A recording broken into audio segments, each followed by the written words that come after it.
NBA playoffs, they're here, and I think they're one of the best profit opportunities of the entire sports betting year. And Marco, the thing about it, there's different handicapping strategies in the playoffs than in the regular season. So why don't you hit us with some of the keys? Well, we're going to start with one of the most well-known theories in playoff action. It's called the zigzag theory. And this is something that several years ago, I mean, it was like a staple. It was an automatic. But it's lost its value. All right, so let's talk about that. It was an automatic, meaning what? It was very profitable. People, all you did was, it was very simple. Whoever lost the first game, you took them in the next game. And you just kept zigging and zagging, betting on the loser. Okay, so I've heard different variations of how people have approached the zigzag. You're literally saying that for you, your approach was as simple as just going, assuming for a reverse result from the prior? That was the general principle of it, and it was winning at a good percentage. But just like So if a team won 3 in a row, you would have assumed they would lose the second one, third one, then you'd bet them the fourth one? no, I would bet if they lost the first game, I would take them in the second What happens game. if they lost the second game? If the second game, then you're gonna, I'm moving off of it. You know, as long as the zig and the zag is working, I'll keep zigging and zagging. So there's different ways it was the application of this concept, but the concept in general is that if the team that lost is going to be extra motivated the next game. Absolutely, and you've got, if there's an adjustment on the line is always going to be generally adjusted in your favor if a team won the first game and looked good at winning that first game. Because of the typical square bias towards overvaluing what they've recently seen. Absolutely, handicapping with your eyes. So all of a sudden, Lakers in 1980, well, for you it was what? When did you start using the zigzag? The zigzag was prevalent. 72, 73? No, I was using Bill it. Russell? I was using it in the 80s, but Yeah. All right, so let's say Jack Sikma. Who was your favorite NBA guys in the early 80s, before the My Magic favorite- and Bird thing? all-time favorite, and still to this day is my favorite player, was Kareem Abdul-Jabbar. You like Kareem. I like Kareem. Kind of like a grinder. Yeah, well, that's me. Now, you're into yoga like him, right? Yeah, no. Yogurt, frozen. But Yeah, that's good. That's pretty funny. All right, so what you're saying is that the Lakers in '84, they win. They're laying 9 points in the first round. They win that game, convincingly. right. The public says, hey, Lakers are a lot better. Now the line's 10.5 in game 2. Right. And so one, you've got a little extra value. And two, the other team feels like their back is against the wall. They try extra hard. And the Lakers maybe take the foot off the gas a little bit. Makes a ton of sense. Now, why isn't that working now? Well, like anything else, in the one that I compare it to mostly is one of the most famous football angles was Monday Night Football, you bet the home dog. That was gold, back in the 80s as well.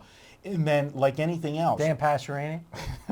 Dan Pastorini, everybody. Bum Phillips knocking on the door against the Steelers, never could get in. There it is. But situation being, anytime something starts to work and people talk about it and it becomes more public, I mean, Vegas knows the landscape. And then they start to make adjustments and you start losing value. Maybe that Vegas makes the adjustments, or maybe the marketplace does once the number comes out. But either way, by the time a majority of people bet, there's been an adjustment.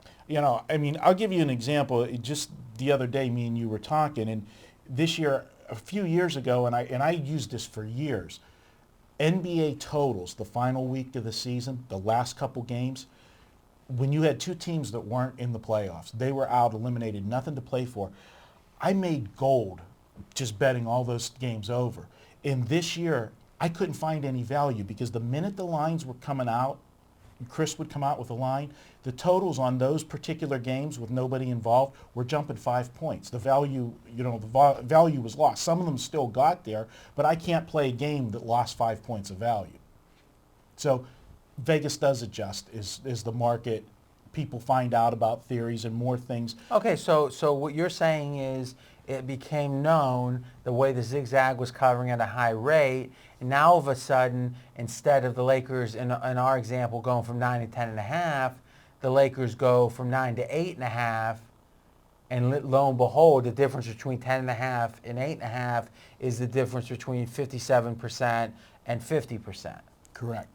Now, what I've done with the zigzag is I've refined it a little bit.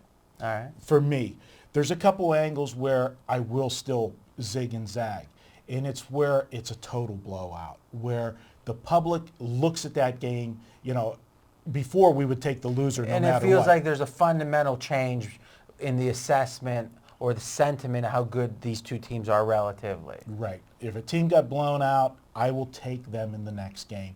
I will go for the zig because the public will still bet that line up because they can't fathom themselves to back that team that got blown out. Now, what's interesting to me is, again, and this was like this in March Madness, is one of the intrinsic biases of squares, the just in their bones, is, as we said, overreacting to recent results. Now, what you're saying is the zigzag, which was a strategy that people adopted, says do the opposite of that. When you see something extreme, go the other way because of the factors we talked about. Now there's a tugging. On one hand, the Lakers win big, they want to back the Lakers. On the other hand, they've heard about this zigzag, so they want to back the dog. And what it's done is probably move the lines in those games to a place where the two factors even themselves out. Everyone doesn't know about the zigzag, so some of the public is overreacting to what they recently saw. Some of the public is blindly following the zigzag, and it's probably evening it out, which means that neither just fading recent action or recent results or backing the zigzag is not going to win for you. Now it's back to how do you handicap this individual matchup. It's bringing the line, it's keeping the line more in line of where it should be. And so it's less mechanical, and really for the average batter, that's going to hurt them in the playoffs. But for the really winning handicapper, now since it's not a mechanical play, his talent comes to the forefront. It's like, let's be honest, if there's a stock, let's talk finance for a second. Warren Buffett can tell if a stock should be $64 or $61. And his ability to make that assessment has made him a billionaire. Mm-hmm. But if the stock was $1, I could make that assessment as easily as Warren Buffett can. It sounds like that when the zigzag was so prevalent, it was a mechanical kind of thing. Didn't take a lot of handicapping. Just know the zigzag, you win. Now it seems like it's back to where the expertise matters. Absolutely. Some other factors. Now, you were supposed to say, and that's where I come in. Well, that's where I come in. But other factors that, moving away from the zigzag, there's other things that you have during the playoffs that you don't have during the... let's define the takeaway. You will use the zigzag in a very narrow set of games. Correct. Do you ever fade the zigzag thinking there's been an overreaction? That's something I dabbled with. I mean, I do think there's some... the question is, why is it, if the Lakers win by 9 or laying 9 and they win by 14, now they're laying 8.5, you got to ask yourself, are the things that we think are causing that line to go down actually happening? Are the Lakers potentially going to take the foot off the gas? Will the other team really feel a sense of urgency? If you can identify games that you don't think those two things are the case, I think fading the zigzag makes a lot of sense. There's another situation where I will fade the zigzag, and it's one of my theories, is if in that first game the favorite, the home team wins but doesn't cover. In the zigzag, you're still going to look for that other team to even the series, so you're going to bet the dog. I'm not going to do that. I like to take a favorite in the second meeting if he had a close win in the first, because the public is so geared.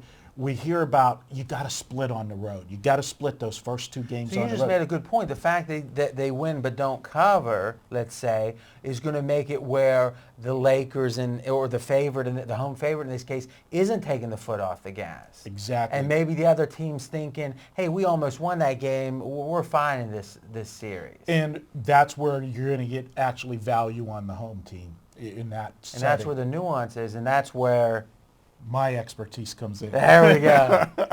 One of the other things that I like, especially in the early round, and I'm going to dissect the early round because It drives me crazy the way they schedule the early round. They spread the first round, these games out. They'll play Saturday and Sunday, 4 games and 4 games. But then some of these teams won't play for 3 days because they just stretch the schedule out so much for TV. What you get in this, to me, is advantage to looking to the unders, and for a couple reasons. First off, in the first games, I really look, I have to have a solid reason to take an over before I take a total bet. I'm going to be gearing, just like we said in March Madness, look at underdogs. You got to always start at the underdog. You got to have a really good reason to go to the favorite. In the NBA playoffs, look at the under, start there, and work away. And this is a concept that VR and I talked about, which is on a prior video, which is that the NBA playoffs, the betting pool, the universe of bettors, goes more public, goes more square, and thus all the old standbys, play the dog, play the under, because you're probably getting a point of value, apply more in the playoffs than they do in the regular season. The other mistake that people make during the playoffs is they go and they base their over-under bets on what happened during the regular season. They'll look at the 4 meetings during the regular season and get an average score and see what this total is and say, oh, okay, I'm going over. It is a different played game in the playoffs. But that's a good question. And this came up earlier too, how do you handicap?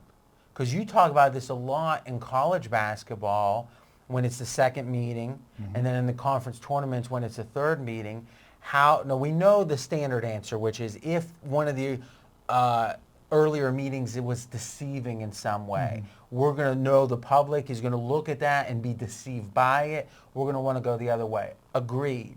How else do you use those earlier matchups? You're kind of acting like there's nothing to be accurately gauged from them. Well, when we actually get to our picks for this week's in the videos, my best bet is going to drill down on this totally because my best bet is an under, and we'll explain. Okay, so this is give us the 90-second version because this one will keep up for longer than just this weekend. When you look at the unders in these first round games, if you had games during the regular season and they all were around the total or went over the total, you're going to get value with the under. First of all, it's playoff atmosphere. I agree. No. And I do want to hear this, but I'm trying to get an answer to a very specific question. Is how do you use the regular season meetings when handicapping the playoffs? Total, sides, whatever. I will look at the regular season meetings, and I will look at who they played the game before and the game after. Looking for deceiving results. If a team was on a 4-game road Understood. trip. There's all kinds of things that can affect performance in the NBA, especially on a given game. But let's say, for the sake of argument, the team played 4 times, and they each went over by 15 points. And you look at the circumstances, and there's nothing that says they're not shooting. They're shooting 48%, not crazy high. Do you then say, hey, fundamentally, we've learned something, and accept that as a fact in this matchup? Again, I've got to look at how they're playing at the current time heading into the playoffs, what their demeanor is. Are they playing overs? Are they playing unders? So you're saying you think the real value is when the earlier meetings were deceiving in some way? For sure. But there is a built-in bias that the public does not put in. Teams play tighter defense in the playoffs than they do during regular season because the games mean more. You're not a regular season where, yes, every game means something, but every game is not life and death. If they play 4 times, the average total or the average score was 200 combined points. And that, let's just say, for a simple example here, there was no extenuating circumstances. If the total comes out at 200, you love the under because 200 might be the right number in the regular season. It's not the right number in the playoffs. And again, getting into a trap situation, if that total comes out a little bit lower than the average, I'm going to really look at the under because Vegas then, to me, is really baiting the public to bet the over. Okay, we're running long. Any closers? That's it. We've got everything that I've said here for the playoffs. That's a good framework to start your handicapping. All right, your turn to continue the conversation, or the convo as some call it, in the comments section. And we're going to continue on and break down some individual games.